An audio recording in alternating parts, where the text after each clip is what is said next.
Hey everybody, welcome back to Smith BricQs, where my family and I build memories for a lifetime. Today, we're going to take a trip down Lego Christmas Lane, all right? This is the Lego Family Christmas Tree. It's set number 41843.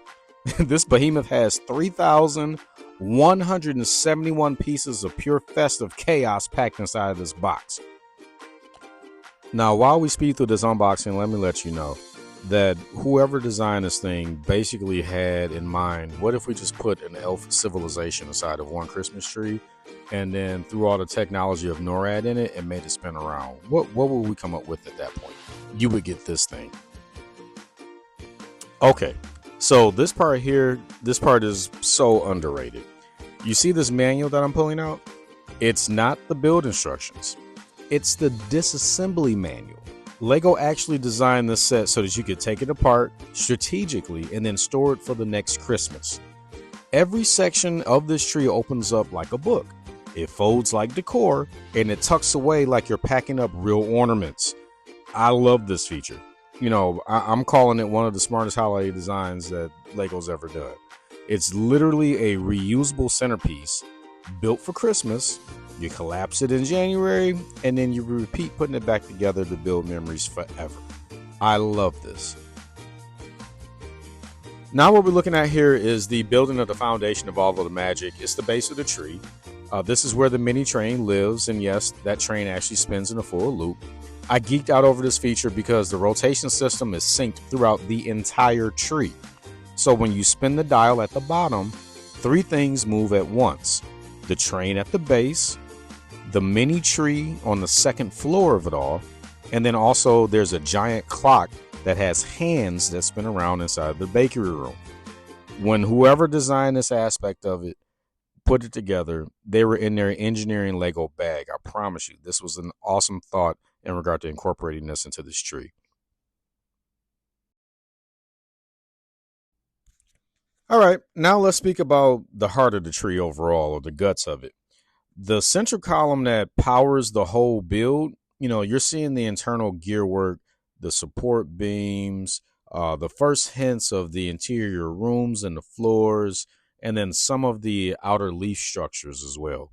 And the way that this thing is built, it's really sturdy. I mean, every section of this build has felt like it's going to stand the test of time in regard to children disassembling it, playing with it, taking it in and out every year and everything else.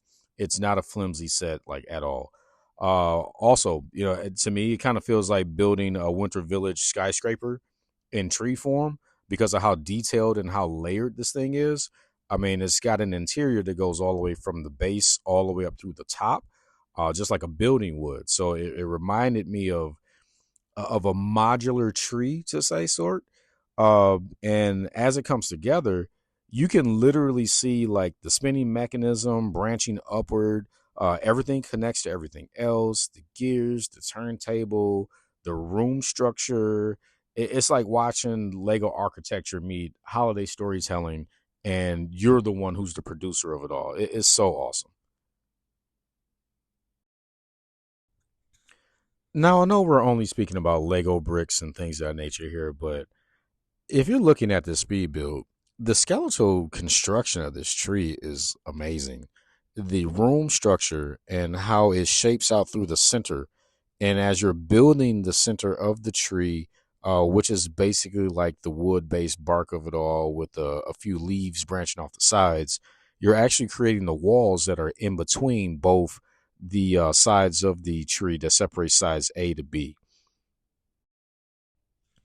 Now that we've built the wooden interior structure of it all and the base where the train is with the spinning mechanism, this portion is where the Christmas magic really starts showing up in the design of this overall Lego set. It's in the rooms. We have two sides, each with two floors, and each floor has its own little elf world in it. So we're going to call this side that we're talking about right now side A, and then we're going to break down some of the highlights that I enjoyed and my family enjoyed when we were building this thing. So on the first floor, side A, you got a bakery with a full oven, okay? Then you've got fresh pastries and also a serving counter. Now, you also have a cocoa and espresso station that's within that kitchen as well. And the whole thing looks like it's straight out of a holiday cafe that only Lego could build. You've got a mail chute for dropping letters straight to the elves. And then you also have a working clock that's connected to the rotation system that I told you about, that's connected to the train that's at the base. Now, on side A on the second floor, you've got Santa's mission control style office room. And I mean, this thing is out cold. It's got radar screens, world maps, weather alerts. You can see notes about who's naughty, who's nice. It's got a full computer lab set up within the doggone thing. I mean, really, it kind of reminds me of, like, what NORAD probably looks like, or if you are old enough to watch the TV show 24, or how complex their command center was with screens and computers everywhere. Man, that's what this Lego set looks like. It's so cool. I remember looking online and reading about how I think one of the designers helped with designing the Home Alone set, and they were saying how much fun it was putting that set together, and all the details and everything that went into the home itself, and all of the stuff that they did to bring out every aspect of the movie. And then how there was no movie in comparison to this tree or whatnot, but it was also them being tasked with being just as creative to put as much as they could into the tree, so that when you built it and as you opened it up and you played with it and everything else, you would get the same amount of satisfaction out of it. Because when you open the tree up, I mean, it's like a whole nother world in there, with everything that you would have never even thought of if you weren't the person who built it or who doesn't know about this thing. I'm pretty sure anyone who builds this and someone comes over and sees it and sees how cool it is, and if they love Lego, when you open it up, they'll be completely amazed. I mean, I know I would be in regard to what's within it.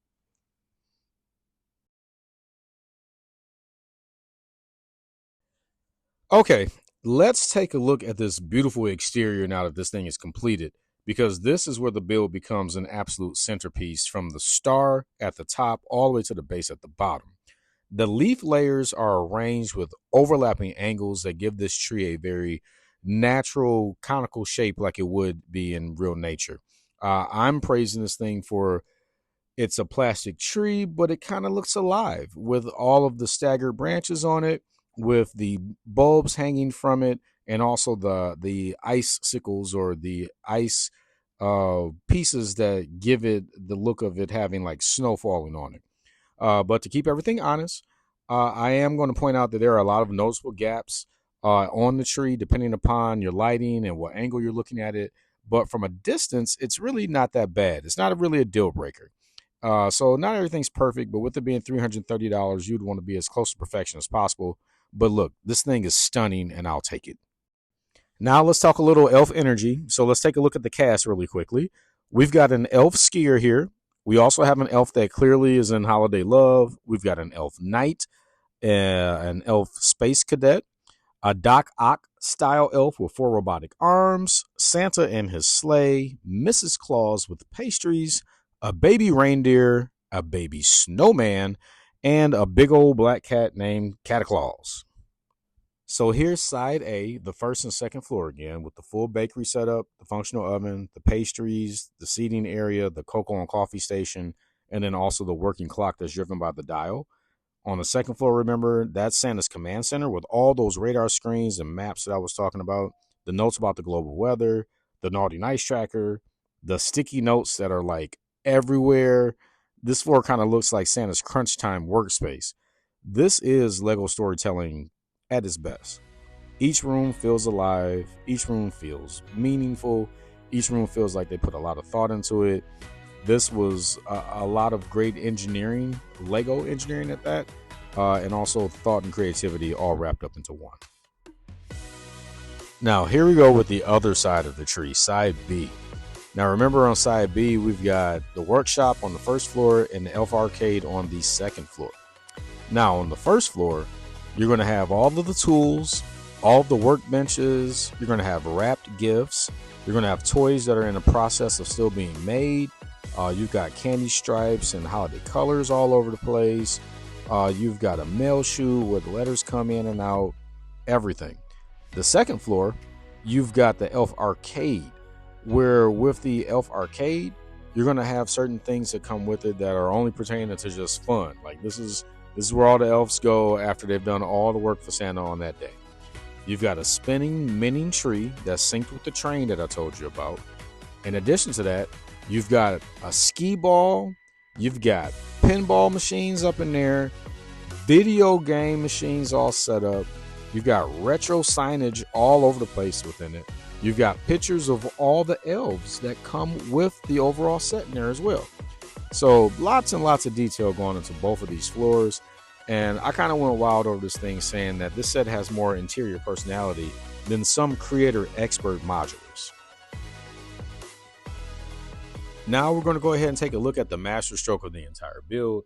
It's the dial at the bottom of the tree that brings this entire thing to life. When you spin the dial around, you can see the tree here going around in a circle.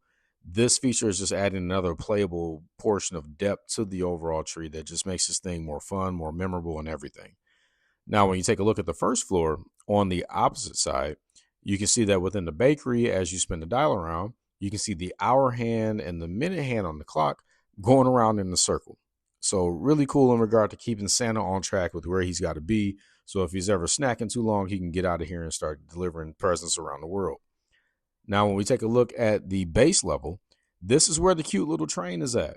And you can see the train is accompanied by a little winter scene where it looks like a little winter village or whatnot, with a couple of trees that are in there that are barren with leaves because it's the winter time. So they're really capturing the winter-esque aspect of everything that goes along with this being a Christmas tree. I love the ingenuity and all the thought that was put into this thing.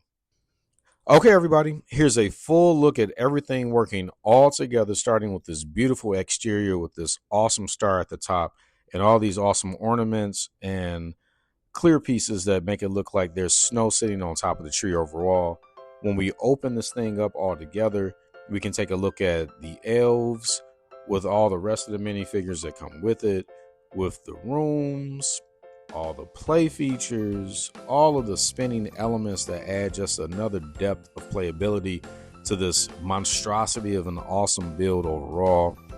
I mean, really, I think this is one of the most immersive holiday Lego builds that they've released in a long time, especially a Christmas build or a holiday mini village build. This feels like a mini holiday village inside of a single sculpted tree. It's multi-layered, it's multi-leveled, it's bi-sided. I mean, when you think about it, with all of the minifigures that come with this thing, I mean, what you got? 1, 2, 3, 4, 5, 6, 7, 8, 9, 10, might as well say minifigures that come with this thing. It allows for you to tell a story on every floor. Every room feels lived in, with being able to create whatever scene you would like, whatever holiday scene you want. Every detail is intentional.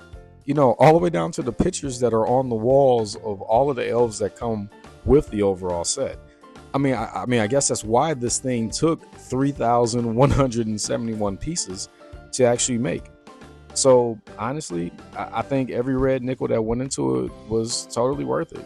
From the ingenuity that was put into it, from the intentionality in regard to how it looked and how everything functioned together, and especially how you can break the thing down to be able to take apart and build next year. I just think that was just an awesome chef's kiss to it all. So everybody, I want to thank you for coming out and joining us. That wraps up our full build and review of the Lego set 41843, the family Christmas tree. Listen, if you love this video, go ahead and hit like, drop a comment so we can chat about your favorite room inside this tree, and please subscribe and join the Smith BricQs family so that we can reach 500 subscribers. Stay tuned. Our Winter Village video is coming up next, and trust me, you don't want to miss that. Until next time, keep building memories for a lifetime, and Merry Christmas.